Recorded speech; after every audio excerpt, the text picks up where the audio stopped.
A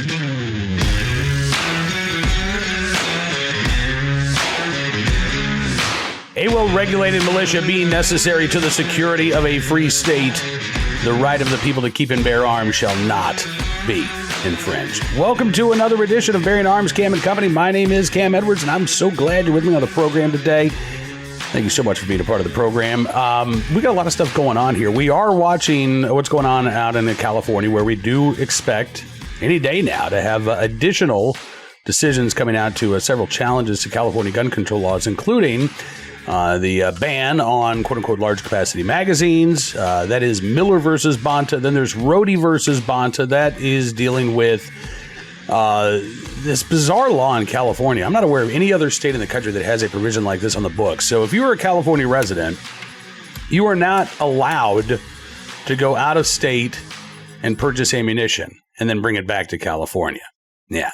Every California gun owner is supposed to go through a background check when they purchase ammunition. And so therefore, since no other state really does background checks for ammunition sales, you can't buy ammo out of state. You can't have ammo shipped to your home from out of state, which is why Kim Rhodey, Olympic champion, has filed suit because this inhibits her ability to compete and to train. But you can imagine the impact that this has on average everyday gun owners who aren't competitive shooters. If they could be arrested or face criminal charges for buying a box of ammo in Arizona or Nevada and then bringing it back to California. It's so bizarre, as a matter of fact, that in Needles, California, which is right on the border between California and Arizona, residents there have to drive, I think it's something like 140 miles round trip in order to lawfully purchase ammunition because they can't drive right across the border into Arizona and visit one of the 3 or 4 gun shops in Lake Havasu City, that area of the state. It would be a crime for them to do so. So that law is being challenged as well, and we do anticipate a decision imminently from U.S. District Court Judge Roger Benitez, St. Benitez, to California gun owners. Also watching what's going on in Washington State, where there is a Senate hearing on the House-approved ban on so-called assault weapons. Watching what's going on in Washington, D.C. as well, where there's a hearing taking place in the House of Representatives regarding the ATF's overreach and abuse of its administrative authority in passing rules like the new procedures regarding unfinished frames and receivers, pistol stabilizing braces, and then, of course, the bump stock ban that has now been put on hold by the Fifth Circuit Court of Appeals, at least in the Fifth Circuit's area, where those 3 states that where the Fifth Circuit mandates apply. So we are, again, watching a lot of things going on around the country. But before we get to today's topic, I do want to talk a little bit about my friends at Pickett's Mill Armory. In today's turbulent times, you need to gather tools that allow you to defend your family and the way of life that you know and love. And my friends over at Pickett's Mill Armory are the folks that can help you with that. Pickett's Mill Armory is a veteran-owned and operated rifle company in Georgia, and they're committed to providing you rifles with premium quality without the premium price tag. Their mission is to build you a rifle that gives every advantage possible with 100% American-made components. So whether you need a tactical rifle or a hunting rifle, they have your back. And you don't have to settle for just as good anymore because they've solved that problem for you. You no longer have to buy a rifle and then buy parts to swap out. When you purchase your rifles from pmarmory.com, they come out of the box with high-quality barrels, superior triggers, and other options that you can choose. So when you think of Pickett's Mill Armory, think of small batch coffee. They're not going to compromise their standards to turn out thousands of rifles every month like a lot of other companies do. Head over to pmarmory.com. to find the tools you need to defend your family right now. That's pmarmory.com. Today on the show, we're going to be talking about a situation in Colorado that unfolded yesterday morning. A 17-year-old student at a Denver high school who was being patted down as part of the conditions for him going to school. 2 staff members discovered a gun. That student pulled the gun, shot the 2 staff members, and then took off. For hours, the Denver authorities wouldn't release this 17-year-old's name because he was a juvenile, even though he was considered armed or dangerous. They provided just, very vague details of who this individual was. Now, on Wednesday afternoon, the 17-year-old's car was found in Park County, Colorado. A short time later, the 17-year-old's body was found, apparently dead from a self-inflicted gunshot wound. We're learning more about this 17-year-old. And as it turns out, 2 years ago, more than 2 years ago, when he was just 15, the same student had been arrested and charged with illegal possession of a firearm, one of those quote-unquote ghost guns, as well as a large capacity magazine banned under Colorado state law. And yet, despite that arrest and those charges 2 years ago, 17-year-old Austin Lyle was out on probation when he allegedly shot Eric Sinclair, the dean of culture, and Gerald Mason, the coordinator in restorative practice at East High School in Denver, Colorado. According to CBS Colorado, law enforcement sources say that the 17-year-old had been arrested back in 2021 for possession of a, quote, ghost gun and a high-capacity magazine. His arrest came when he was a student at Overland High School, and some fellow students reported photos on social media showing Lyle with a gun. A search of the teenager's home then uncovered the ghost gun and magazine.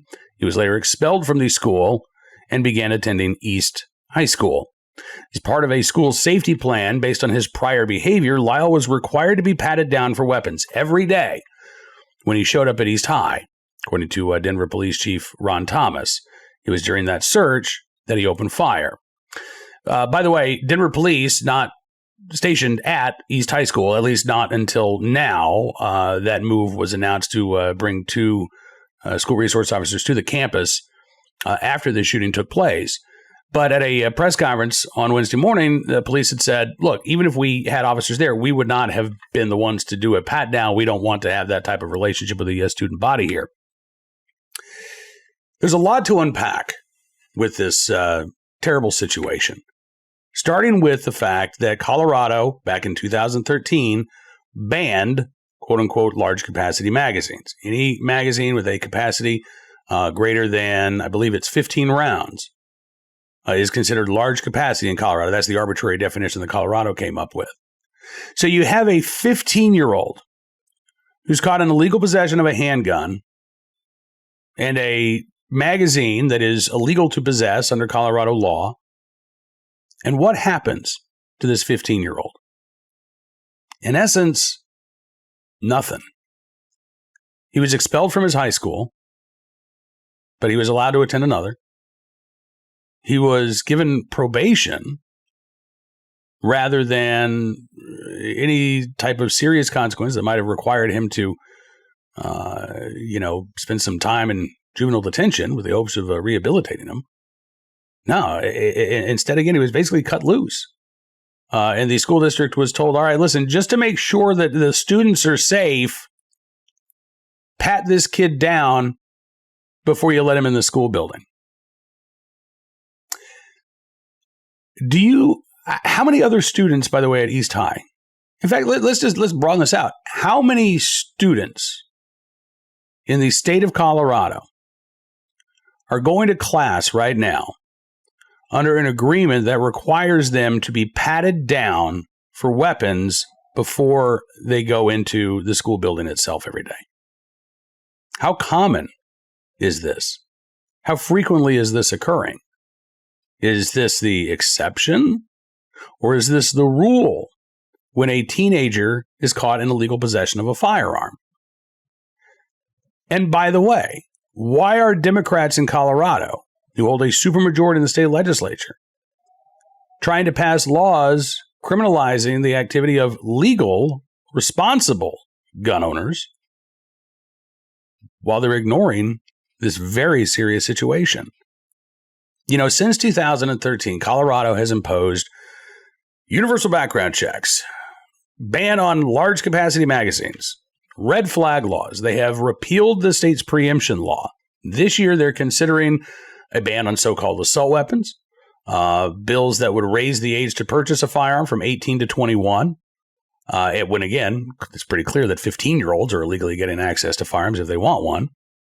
And a host of other restrictions aimed, again, at those who lawfully possess firearms, including, by the way, restrictions that would allow counties to ban backyard ranges, even in rural Colorado. Meanwhile, the conditions that allowed for this situation to take place go unaddressed by Colorado lawmakers, who seem far more interested in criminalizing the fundamental right to keep and bear arms than actually addressing the problem of juveniles, and other prohibited persons not only acquiring firearms, but using them to commit violent acts, and the lack of consequences when those individuals are caught the first, second, third, fourth, even fifth time illegally possessing a firearm. All right, now let's turn our attention to today's armed citizen story, our good deed of the day, and our recidivist report. We will start there. I realized today's entire topic could be a recidivist report, but again, these stories are not all that uncommon, so we've got another one for you. This one out of Dallas, Texas, where the Dallas police say a man on probation shot at officers in Old East Dallas before an officer returned fire. And yes, again, this was another individual who, according to Chief Eddie Garcia, already known to law enforcement, 35-year-old Hernan Gutierrez is the individual in question. Gutierrez reportedly pleaded for forgiveness after firing at the officers, and when he was apprehended, he is currently in critical condition. No officers, thankfully, were injured in this shooting. But according to police, Gutierrez was out on federal probation for being a felon in possession of a firearm, as well as for possession of a controlled substance.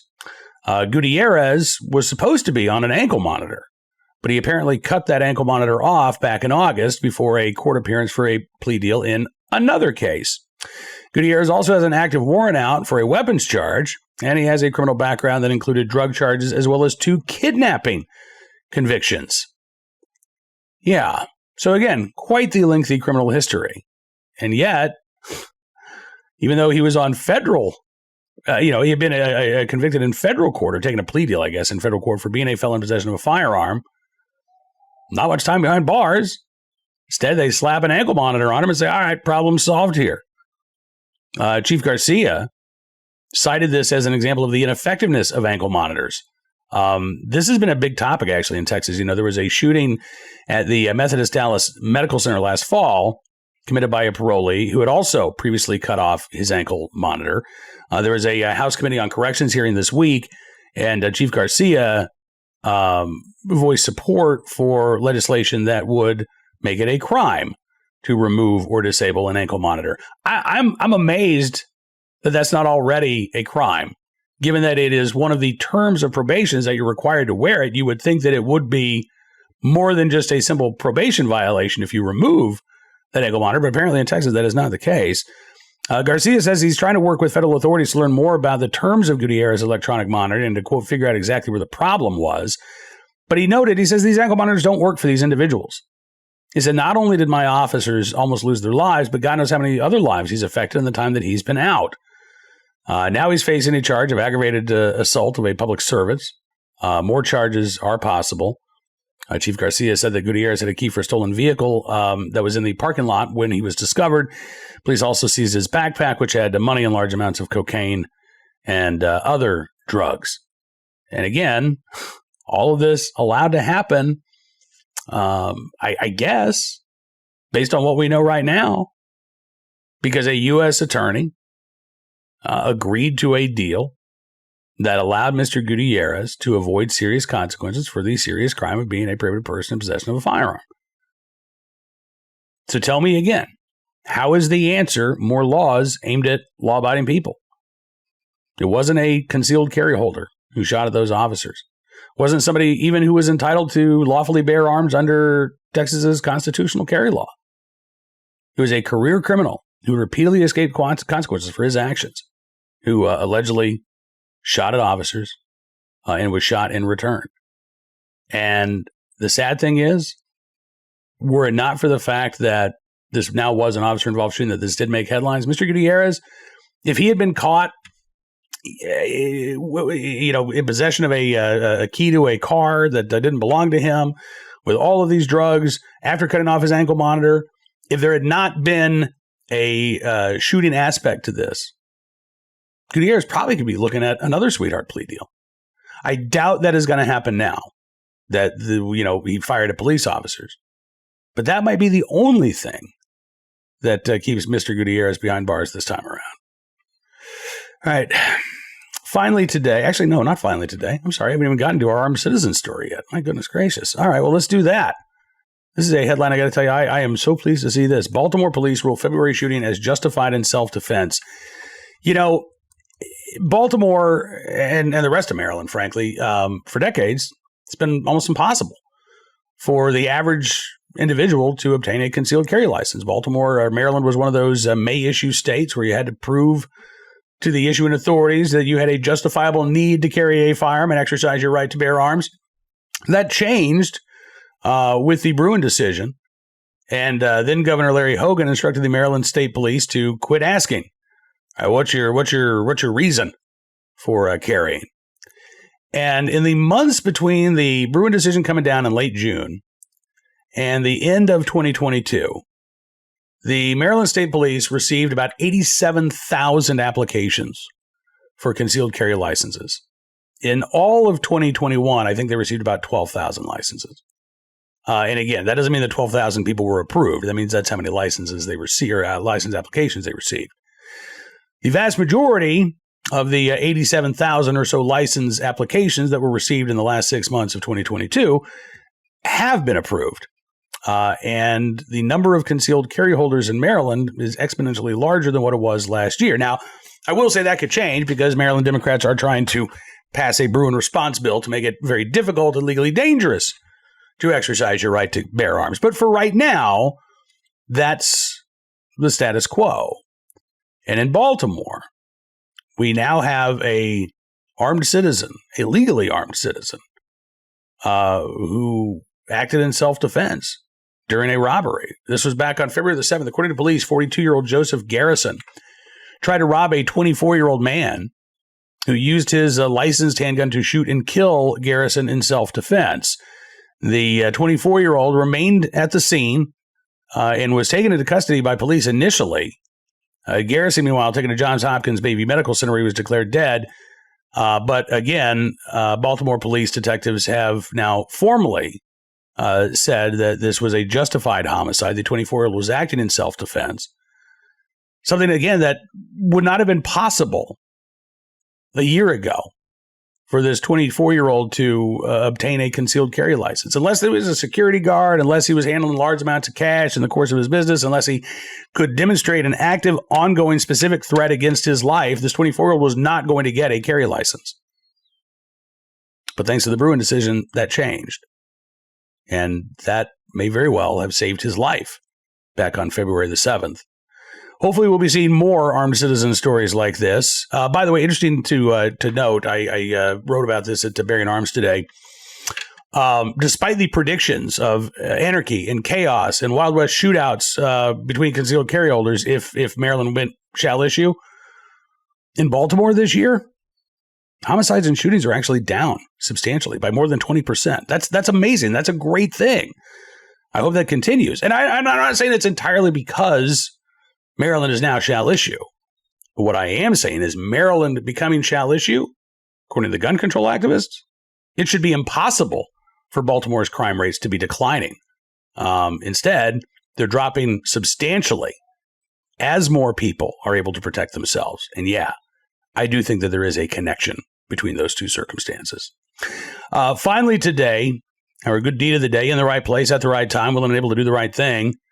Bouncers at a Florida strip club, who authorities say saved dozens of lives after a man in a devil mask armed with a gun tried to enter that strip club. This is a screenshot from the surveillance camera outside of the club, and you can see that suspect on the right, or excuse me, on the left, in that red shirt.